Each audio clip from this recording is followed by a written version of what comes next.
नमस्कार शेतकरी मित्रांनो, आपल्या यूट्यूब चॅनलवर तुमचं स्वागत आहे. तर शेतकरी मित्रांनो, आज आपण आता कापसाचा अंदाज देणार आहेत आणि पुढच्या हप्त्यात किंवा ह्या महिन्यामध्ये कापसाचे भाव काय राहणार आहे, वाढेल की नाही, कमी होईल की नाही, याच्याविषयी मी संपूर्ण माहिती देणार आहे. कारण की मी काल रविवार होता आणि लासूर मार्केटमध्ये मी गेलेलो होतो. 2-3 व्यापाऱ्याला सुद्धा भेटलो, जेणेकरून कापसाचे भाव वाढेल की नाही अशा पद्धतीचे मी 2-3 प्रश्न केलेले होते.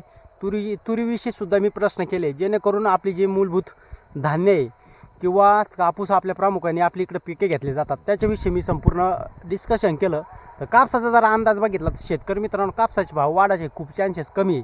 आता आज माननीय कालच देवेंद्र फडणवीस यांनी एका कार्यक्रमामध्ये सांगितलं की कापूस, सोयाबीन, मक्का ह्या अशा ज्या मूलभूत शेतकऱ्यांचे जे पिकाचे जे पिकं आहे किंवा हे जे भरड धान्य आहे, ह्या आम्ही अमेरिकेकडून एक्सपोर्ट केला जाणार नाही.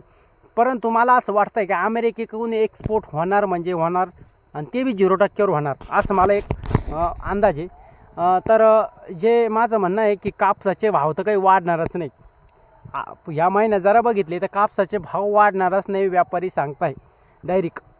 म्हणून म्हणणं आहे की तुम्हाला जरा लईच अडचण असेल तर कापूस तुम्ही घेऊ शकता.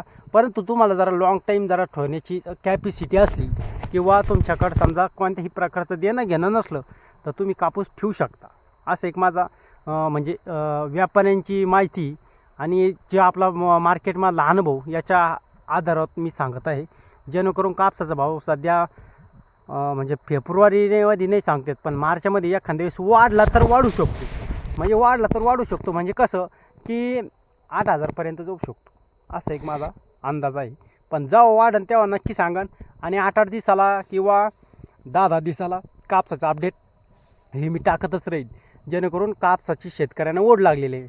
तर शेतकरी मित्रांनो, चॅनलमध्ये नवीन असेल तर चॅनलला सबस्क्राईब करा, व्हिडिओ आवडल्यास लाईक करा, शेअर करा, जेणेकरून तुम्हाला लासूर स्टेशन कांदा मार्केट, धान्य मार्केट आणि बैल बाजार याचे व्हिडिओ मी नेहमीप्रमाणे टाकत असतो. धन्यवाद.